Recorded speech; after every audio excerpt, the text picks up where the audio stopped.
Boa tarde a todos aqueles que se reúnem nesse nosso encontro 2 vezes na semana para cuidarmos de alguns assuntos relativos à introdução ao estudo do direito, com alguma incursão talvez para o campo da filosofia jurídica, em que nós estamos sobretudo cuidando de uma visita ao pensamento de José Pedro Galvão de Souza, o grande filósofo do direito brasileiro, especialmente do direito político, o nosso maior teórico também do direito natural clássico. Nós hoje vamos tratar, em particular, do tema do municipalismo, na sequência dos capítulos que estamos examinando, da obra do Dr. José Pedro. Mas antes eu queria pedir licença para fazer um pouco aqui de publicidade. A editorial Lepanto acaba de lançar, chegou às mãos ainda ontem, esse trabalho interessantíssimo que eu tive a ocasião de coordenar. Fui mero organizador e fiz o prólogo, mas é um trabalho que se deve especialmente à dedicação de vários autores aqui que eu vou mencionar como uma homenagem a eles: Amanda Gil, Ana Carolina Rattai, Ana Paula Atanasov Cassim, Edelma Nunes, Evelyn Aida Tonioli Valente, Fernanda do Vale Jimenez, Jaqueline Gia Russo, Laura Contreira Porto, Laiana Piau, Luciana Martinha Hardman da Silva, Maria Aparecida Cavalcante Silva, Ricardo Felice Scape, Rodrigo da Costa Dantas, Rogério Tobias, Thaís Camate Vieira Andrade e Tiago Aires Estrela. São todos os coautores que fizeram uma pesquisa muito interessante para esse livro lançado pela editorial Lepanto. Uso capião, julgados para o extrajudicial. De que se trata? Quer dizer, qual é a meta fundamental desse livro? Ou seja, reunir jurisprudência, a que foi possível. Na verdade, esses valiosos pesquisadores, coautores do livro, reuniram quase o dobro desse material. É que não convinha publicação em 2 tomos, ou 2 volumes, porque isso encareceria o preço de venda e o livro teria menor divulgação. A nós nos interessava mais que houvesse divulgação, efetivamente.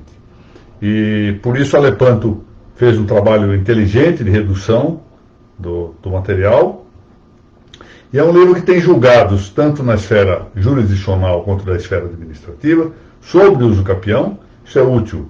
Claro, será útil para juízes? Sim. Para advogados? Sim. Para promotores públicos? Sim. Mas, sobretudo, para registradores e notários. Por quê? Porque vão poder encontrar julgados que eram pouco ou nada consultados por eles, porque não havia, então, no Brasil, antes do Código de Processo Civil de 2015, o processo extrajudicial do uso capião. De maneira que eu parabenizo a editorial Lepanto e parabenizo os coautores por esse livro. Deixa-me satisfeito o fato de que, em plena pandemia, nós conseguimos ainda assim, em prisão domiciliar e tudo, produzir esse livro. Muito bem.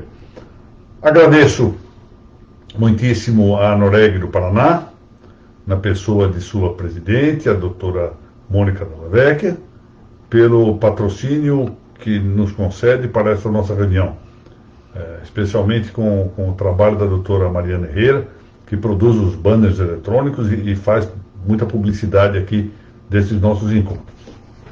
Nós vamos prosseguir, e a minha pretensão é, ao terminar o exame do livro do Dr. José Pedro, Iniciação à Teoria do Estado, tem servido de base aqui para a nossa reunião, parar um pouco com essas aulas da propedêutica, para que eu possa dedicar-me à tarefa de concluir um livrinho sobre direito natural, que estou já em fase bastante avançada, mas é preciso rever com muito cuidado. É um livro muito simples, quase uma espécie de cartilha de direito natural. Não se espera uma obra de grande profundidade, nada disso. Mas enfim, talvez até por isso mesmo exija um cuidado especial. De modo que, então, vamos prosseguir até o final do livro. Aí eu vou suspender um pouco o curso dessas aulas, e amanhã ou depois, se houver interesse e tudo, nós podemos voltar a considerar. Bom, Nós vamos tratar do tema hoje do municipalismo, tal como ele está visto pelo Dr. Zé Pedro nesse Teoria do Estado. Eu só peço licença para verificar se eu estou com som. Acho que estou. Ninguém está reclamando, então eu estou com som. Nesse tema do municipalismo, eu queria chamar a atenção, antes de tratar aqui da matéria do Dr. Zé Pedro, chamar a atenção para um fato que há algumas aulas atrás eu mencionei, que nós atribuímos a origem da legalidade penal, o princípio da legalidade penal, à Magna Carta de João Sem Terra, que é de 1215, portanto, princípio do século XIII. Os nossos manuais de direito penal, tratados, manuais, etc., quase sempre se refere a esse fato. Eu, quando era juiz lá do Tribunal da Sala Criminal, deparei-me, entretanto, com uma referência de um autor importante, Jiménez Sassúa, no seu grande livro de direito penal, em vários volumes, Tratado de Direito Penal. Ele era um professor espanhol, mas que lecionava na Argentina, mencionando que antes da Magna Carta já havia, na Espanha, uma carta verdadeiramente constitutiva da legalidade penal. E tive muita dificuldade depois para encontrar isso. Achei uma referência aqui, ali, num ou outro autor, mas o texto fundamental eu não achava. Em 1998 eu estive em um congresso em Córdoba, na Espanha, e lá conversei com um grande professor de História do Direito Espanhol, o professor Diego Medina, a quem referi o meu problema de tentar encontrar o texto. Ele também desconhecia, para ele era novidade este assunto, e eu imaginei que nunca teria acesso a esse material. É quando, passado algum tempo, eu recebo pelo correio uma espécie de um tubo de arte. E quando eu abro aquilo, vejo que vinha da Espanha, vinha do Dr. Diego Medina. Quando eu abro aquilo, localizei exatamente o texto que está referido nesse trabalho que eu vou mencionar para os senhores. E eu tenho cópia também das manifestações correspondentes, documentando isso que está aqui.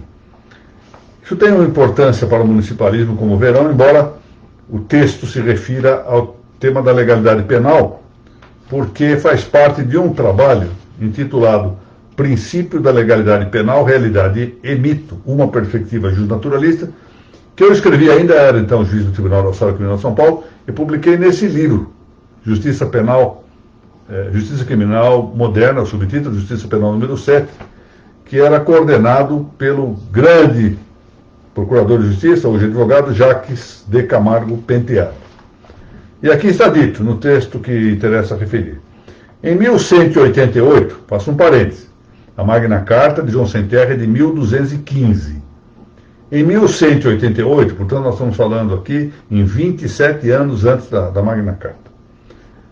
Em 1188, na igreja de Santo Isidoro, em León, portanto na Espanha, reuniram-se, segundo algum linguajar de nossos tempos, as primeiras cortes democráticas, verdadeiramente democráticas, porque a elas também concorreram representantes da burguesia. Lá se achavam mandatários dos povos de Oviedo, Astorga, Salamanca, Zamora, Ciudad Rodrigo e possivelmente de Benavente, Touro e Ledesma.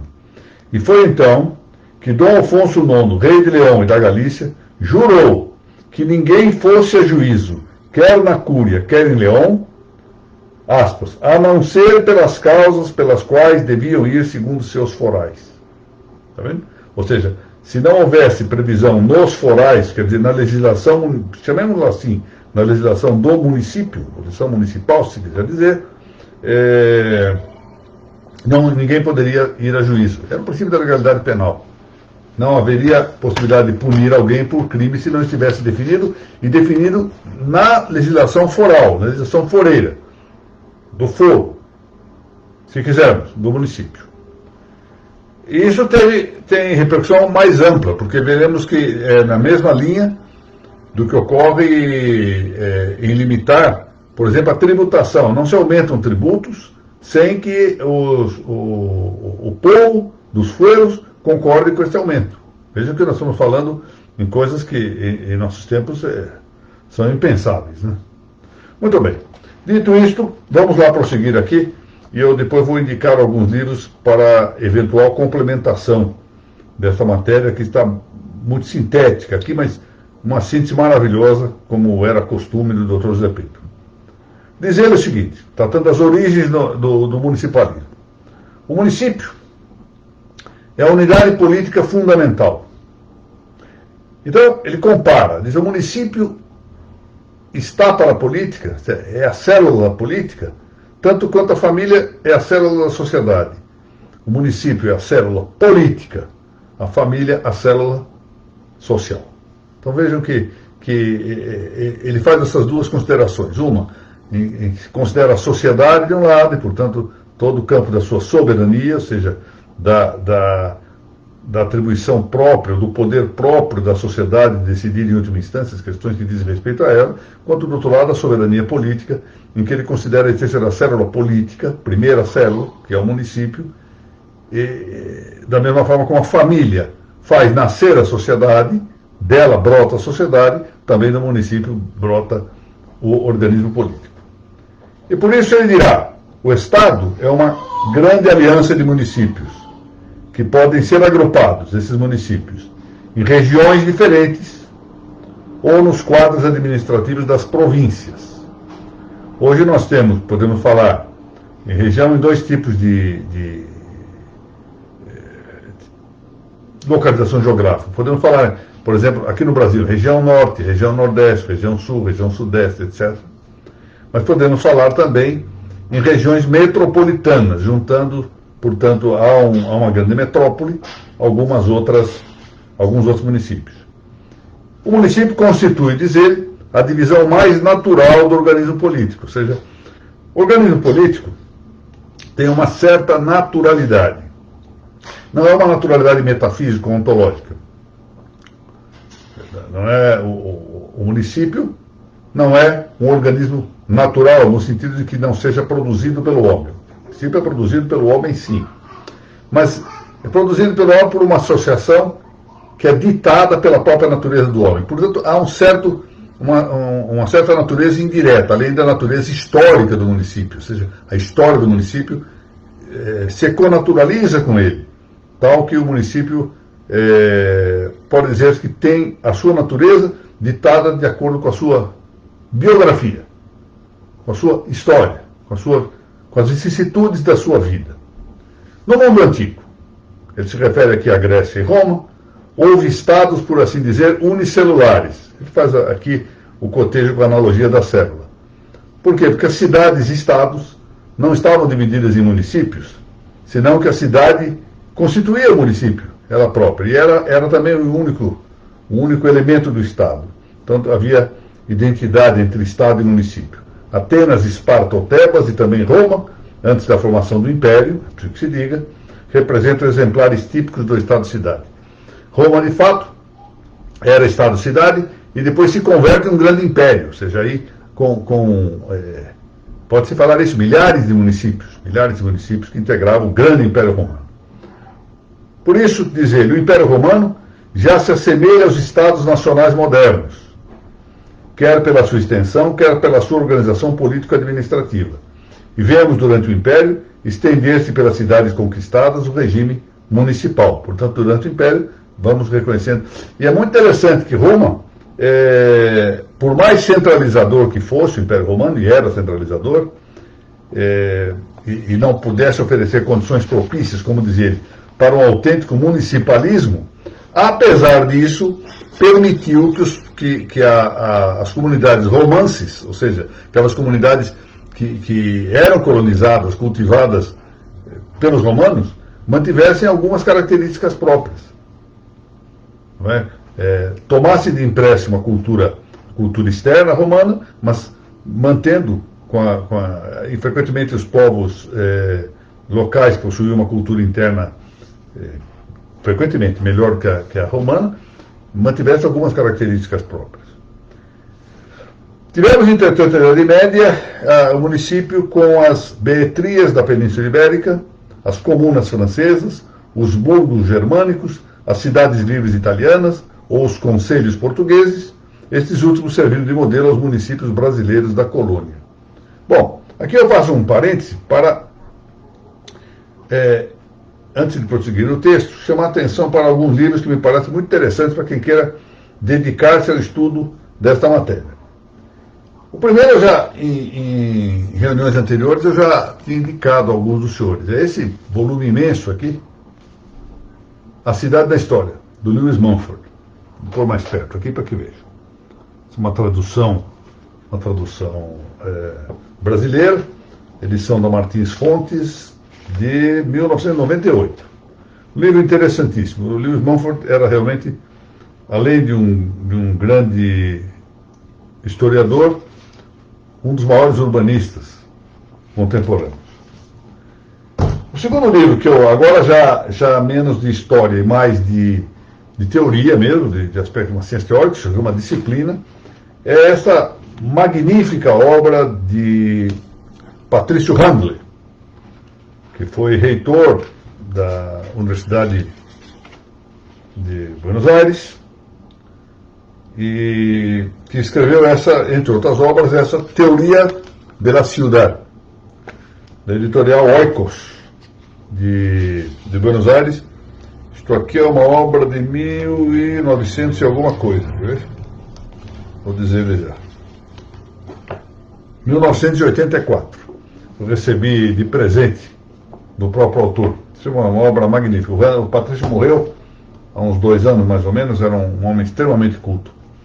E essa série de livros de Rubem Calderón Butcher, autor de Córdoba, melhor de Mendoza, na Argentina, que tem, entre outros livros, A Cidade Grega, e esses três tomos aqui, sobre formação da cidade cristiana, Apogeo de la Ciudad Cristiana e Decadência de la Ciudad Cristiana.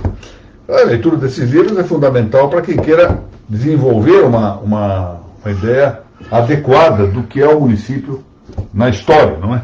Para compreendermos o município. E no caso brasileiro, há algumas obras. Eu me lembro aqui de memória, não achei hoje aqui nessa confusão que é a biblioteca na minha casa, o livro de Plínio Salgado, parece que se chama Como Nascer as Cidades Brasileiras, ou Como Nascer as Cidades, algo assim. Muito interessante. Prosseguindo aqui, o Dr. Zé Pedro diz que o Conventus Publicus Victinorum, ou seja, a Assembleia de Homens Livres, dos vizinhos, era o núcleo da vida municipal. Tem uma origem germânica, originando-se das reuniões convocadas nas florestas pelos povos bárbaros, quando ainda no primitivo nomadismo. Mais tarde, depois que o cristianismo começou a civilizar esses povos, a divisão eclesiástica de paróquia, que é um problema eclesial, era aproveitada para os fins da organização civil. Era comum que a circunscrição secular correspondesse à circunscrição paroquiana. É que nessa época a autoridade quase desaparecera e o organismo estatal desmoronara. Queda de Império Romano, frequentes invasões, etc. Ficando de pé só a autoridade da igreja, que contribuía para a reorganização da própria ordem temporal. Daí, por exemplo, os concílios a tomarem deliberações em matéria civil. Surgiram assim as assembleias paroquiais. Posteriormente encontramos ainda os comícios de aldeia entre os povos saxões, onde cada town é um florescente município. Eu estive, certa vez, em uma cidade mexicana, no estado de Michoacán, uma cidade relativamente perto de Morelia, capital de Michoacán. Uma cidade magnífica, com 2.000 almas. É uma coisa interessante, porque havia na entrada da cidade, isso é um sítio arqueológico magnífico lá, na entrada da cidade havia uma placa de madeira mesmo, e os algarismos eram mudados de acordo com o dia, porque dava o número exatamente dos que estavam sobrevivendo. Morria alguém, eles alteravam. Nascia alguém, alteravam. E lá eu tive a ocasião de verificar essa interessante relação, que também no Brasil houve muitos aspectos. Bastaria nós aqui lembrarmos do chamado registro do vigário, o registro paroquial, mas na igreja dessa cidade, a cidade chamava Tsin-Tsun-Tsan, que quer dizer o voo do colibri, em linguagem purética. E nessa cidade, o registro civil é o registro do batismo. E aparentemente, eu não consegui confirmar bem isso, não existe nenhum cartório de registro lá. E de maneira que o que conta ainda, para fins civis, é o registro do batismo. O batismo tem, portanto, esta função, ao registrar-se, de ter uma função também secular ou civil. Hoje, o registrador civil, como todos sabem, por mais que economicamente seja o grande sacrificado no Brasil pela política, com todo respeito, menos prudente, de gratuidade do usuário, né? Gratuidade não é do produção do serviço, gratuidade só de quem usa o serviço, é provavelmente o mais importante dos registradores, dos titulares das instituições dos registros públicos, para o exercício da cidadania, ali se registrando os nascimentos, os casamentos, os óbitos, as interdições, etc. É por isso, por exemplo, que se adotou esta figura curiosíssima para tentar suprir um pouco a asfixia econômica padecida pelo registrador civil, de atribuir-lhe o título de oficial da cidadania, dando-lhe uma espécie de consolo de fazer outros serviços que não são próprios do registro, para tentar obter alguma renda complementar que substitua a falta de retribuição justa pelo seu trabalho. É uma pena que isso esteja ocorrendo com o registro civil brasileiro, que tanta prova de coisa boa tem em sua história. Mas, enfim, havemos de ter tempos melhores, havemos de ter o reconhecimento do papel do registro civil.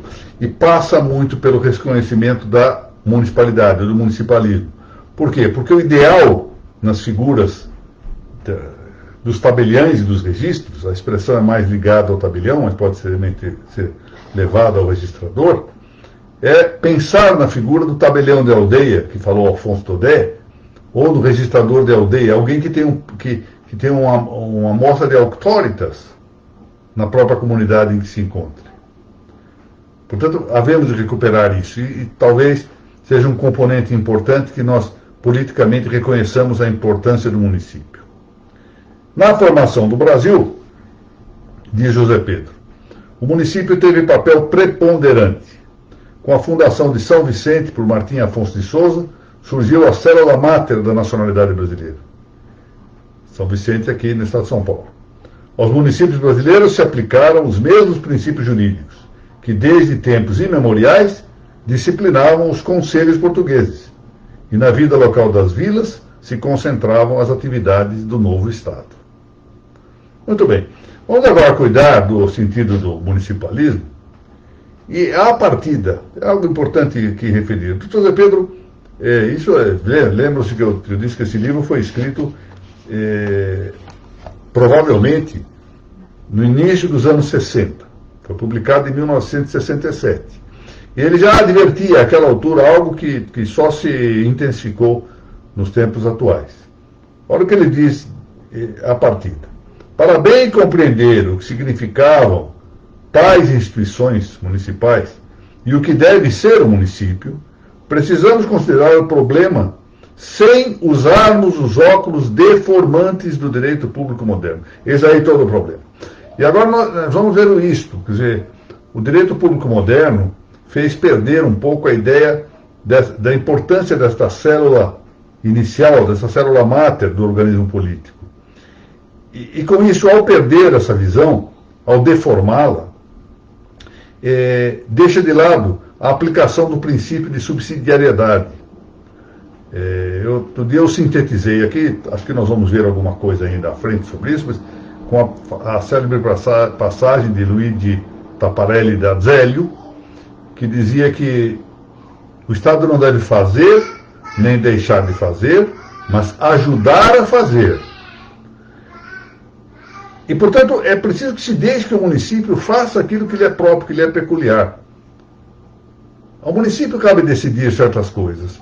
Eu vejo, por exemplo, e isso eu digo com todo respeito às pessoas que entendem diversamente nesta matéria, que vai muito de aspectos prudenciais e, portanto, dialéticos, eu vejo com menor simpatia a ideia de que não cabe aos municípios decidir o que fazer a respeito da abertura ou não do comércio das atividades empresariais, cedendo, por exemplo, decisões macroeconômicas ou macropolíticas, se quiser, dos estados. Quando as questões peculiares, singulares, as circunstâncias concretas são mais conhecidas e são variadas de acordo com os municípios.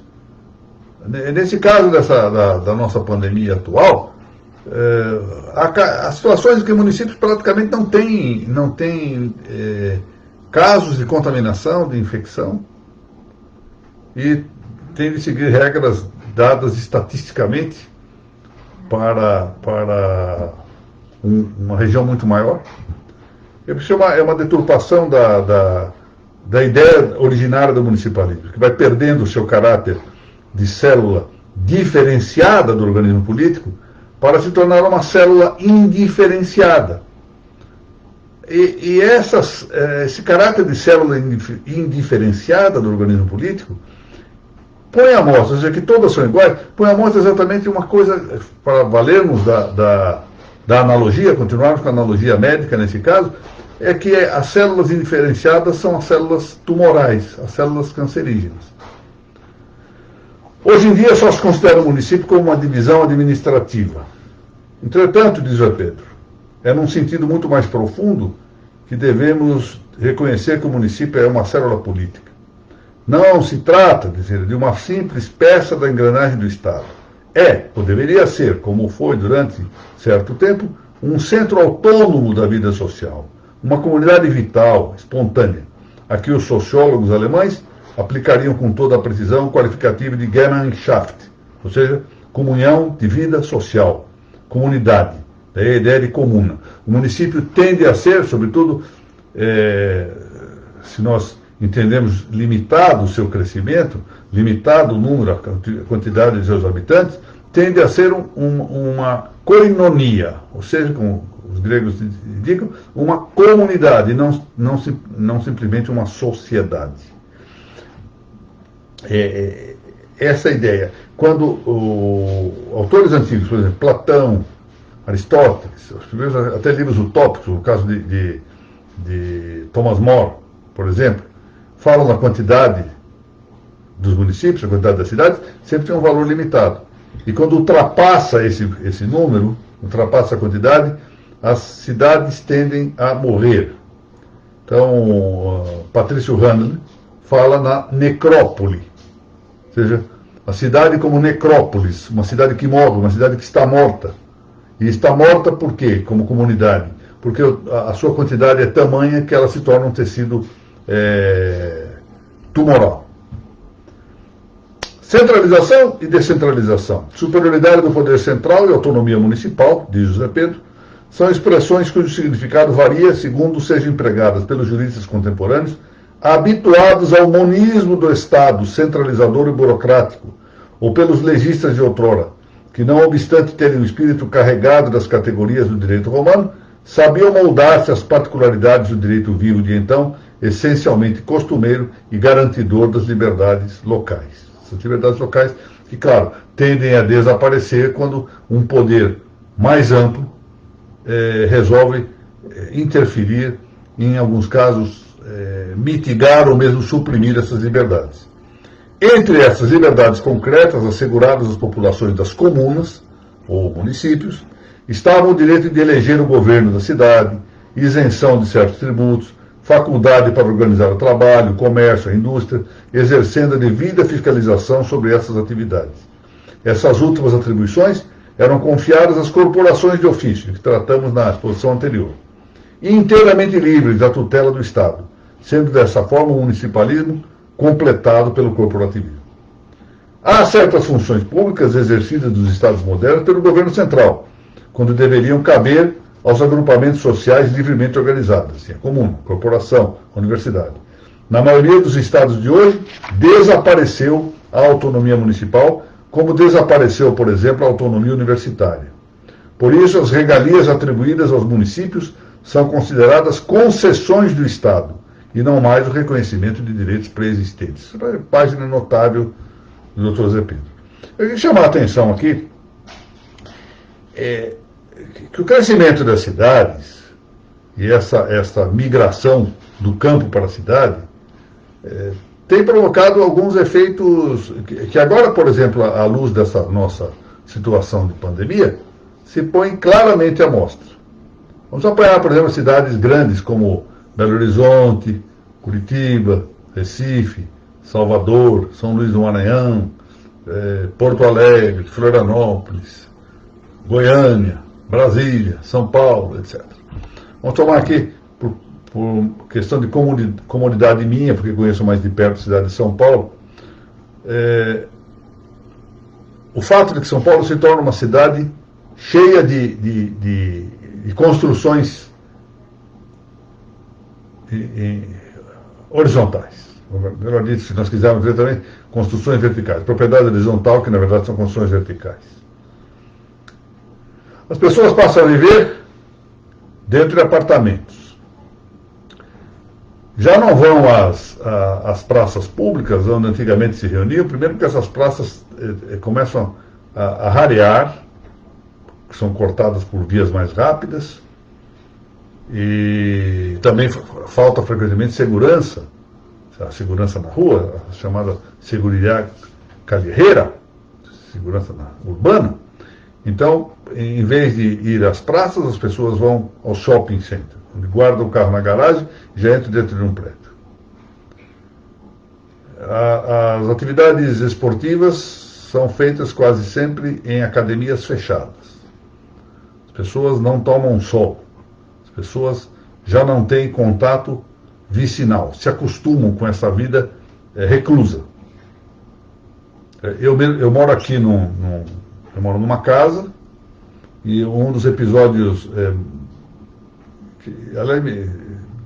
na verdade me chateou muitíssimo isso, me deixou muito entristecido. Foi num belo dia eu ter visto um bilhetinho por debaixo da porta aqui da frente de casa, e ao ler o bilhetinho verifiquei que era um vizinho que eu confesso, eu já não moro mais por aqui, eu não saberia reconhecer. Morava a questão de 30, 40 metros da minha casa, assim de frente, dando a notícia da morte da mulher dele.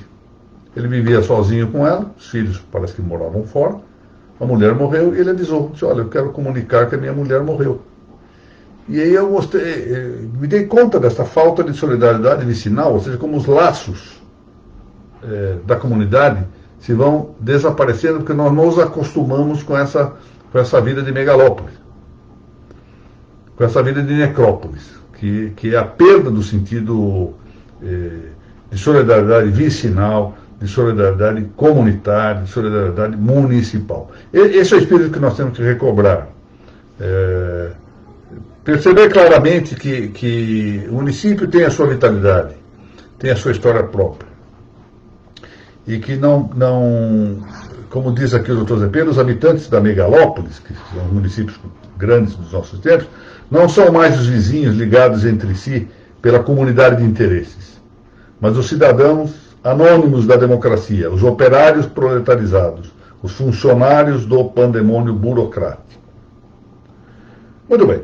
E com isto terminamos aqui a referência ao municipalismo, uma referência breve. Na quinta-feira vamos tratar das instituições representativas. Na sequência, sobre a limitação do poder político. Depois, o princípio de subsidiariedade, a que eu me referi há pouco. E assim vamos seguindo para o desfecho deste magnífico livro, Iniciação à Teoria do Estado, do Dr. José Pedro, que conclui com um apêndice muito interessante, a formação histórica do Estado moderno.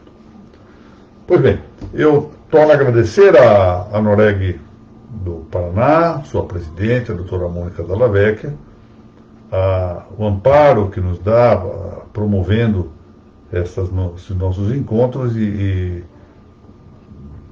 também reitero os meus agradecimentos à doutora Mariana Herrera, que é quem lidera a produção artística e dos banners eletrônicos aqui das nossas reuniões. Doutora Laura Porto, boa tarde, parabéns pela coautoria aqui do livro Zucapião, Julgados para o Extrajudicial. Está aqui, ó. Saiu ontem. Doutora Lepanto, que fez o lançamento desse livro, agradeço também. Doutora Paula Cassim, que é outra coautora do livro, meus cumprimentos. Dr. Gustavo Baretieri, muito boa tarde. Estimada amiga, doutora Margarete Maia, muito obrigado. Doutora Carolina Alice, que estava no grupo inicial desse livro, que no final, por problemas de agenda, não foi possível mantê-lo. Fez falta aqui ao livro. Professora Isabela Bicalho, de Miguelópolis, grande jurista e grande registradora, que Minas perdeu para São Paulo. Muito obrigado, Carolina. Dr. João Paulo Silveira dos Santos, muito boa tarde. Cida, outra coautora do livro. Dr. Leonardo Faccioni, grande intelectual brasileiro, grande literato também, escreve muitíssimo bem. Doutora Maria Lúcia Sofia Pasquini, meus cumprimentos.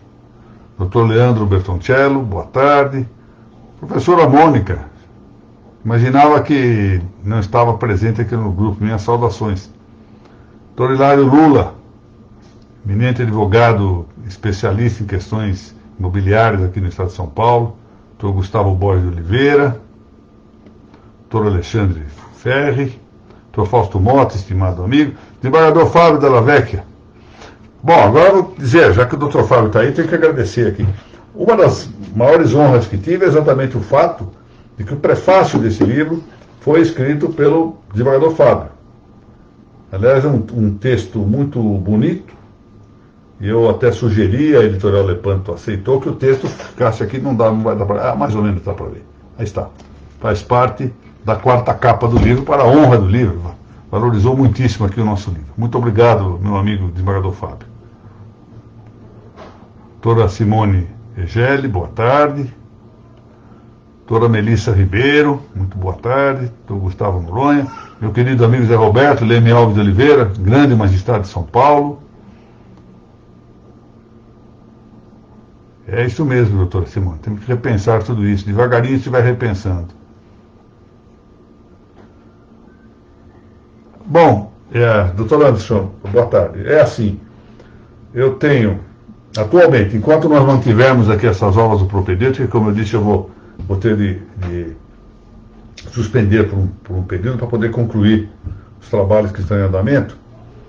Eu tenho, todas as manhãs, às quartas-feiras, às 10h30, eu tenho uma aula na página da Anoreg Paraná, do Facebook da Anoreg Paraná. Eu até peço a Laura que está sempre atenta a tudo, que coloque aí isto por escrito, por favor, na página da Anoreg Paraná, às 10h30 da manhã, a continuidade de um curso que já havia quase 4 anos eu vinha ministrando pela Uniregistral aqui de São Paulo, Universidade Corporativa do Registro, que é um organismo, uma entidade acadêmica vinculada à ARISP, Associação dos Registradores Imobiliários de São Paulo, presidida pelo Dr. Flaviano Galhardo.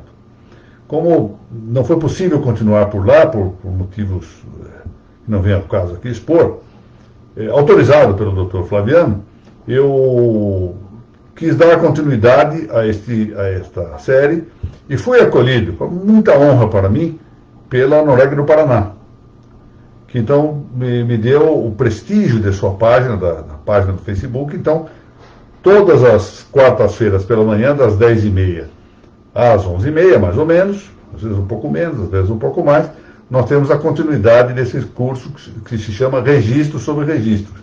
Estamos quase na aula número 200. Os textos são previamente publicados. Hoje, por exemplo, foi publicado um no site da Anoreg Paraná, que é o texto que corresponde à aula de amanhã.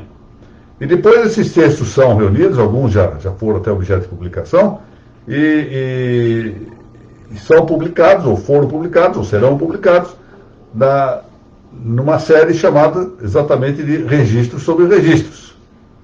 Já foram publicados 3 tomos, o 4º tomo só está esperando que a doutora Thaís Morcelli Castelo Branco me remeta o índice que ela já acabou de fazer, mas estava revendo com a peculiar devotamento que ela tem por um trabalho bem feito. Então ela está para me mandar esses índices, e assim que mandar, vamos tratar de ver se mandamos a gráfica para a edição do 4º tomo. E o 5º tomo está praticamente completo também, de modo que estamos avançando. Acho que vale a pena sobretudo para quem queira cuidar do direito extrajudicial, tanto do ponto de vista prático, ou seja, para exercício da profissão, quanto da sua teoria, quanto também do ponto de vista político, a importância das instituições extrajudiciais para as nossas liberdades concretas. Isso tudo é tratado direta ou indiretamente nestas aulas. Às quintas-feiras, além desta aula da propedêutica, que por enquanto está sendo lecionada, ministrada às 17 horas, nesta página do Pensando, também às 10 horas da manhã, mas agora sob o patrocínio do Colégio Notarial do Brasil, da Seção do Paraná, colégio ex-presidido pelo Dr. Renato Lano, e eu vinha ministrando aulas de uma série chamada Notas sobre Notas. Nessa quinta-feira nós vamos prosseguir o tratamento da fé pública, como apêndice de um livro Prudência Notarial, que eu redigi há algum tempo, e se fez publicar. E assim que terminarmos essas aulas que estão ancoradas nesse livro Prudência Notarial, o que nós vamos fazer é começar um tema novo, uma série nova, agora co-patrocinada essa série pelo Colégio Notarial do Brasil, da Seção do Paraná, e pela Noreg do Paraná, que é o tema das claves notariais e registrais, que é um tema interessante para quem, tanto para já o estudioso, que poderá relembrar alguns temas, mas também para o estudante. Você tem essa dúplice vertente. Ajudar o estudante que queira conhecer um pouquinho das questões relativas, dos conceitos que são importantes para as notas dos registros públicos, mas também rememorar. Nós precisamos rememorar, não é aquela ideia de que iteratio studiorum mater est, ou seja, a repetição é a mãe dos estudos, é a mãe do aprendizado, assim deve ser. De modo que essa história. Terça-feira, por enquanto, propedêutica às 17 horas. Quarta-feira, no canal da Noreg Paraná, na página do Facebook, às 10h30, registro sobre registro. Na quinta-feira, às 10 horas, na página do Pensando novamente, o Notas sobre Notas e a sua continuidade. E às 17 horas, aqui na página do Pensando, a continuidade do propedêutica jurídica. Eventualmente, o que tem ocorrido é um ou outro convite de alguém que me favorece generosamente com esses convites que constituem honra para mim, para participar de um ou outro encontro, geralmente sobre temas referentes ou aos registros e às notas, ou ao direito natural. Muito bem. Agradeço a todos, espero ter esclarecido bem. Irem e Xiomara Ren, minha saudação. Agradeço novamente a Noreg e nos vemos, se Deus permitir, ou amanhã cedo ou na quinta-feira.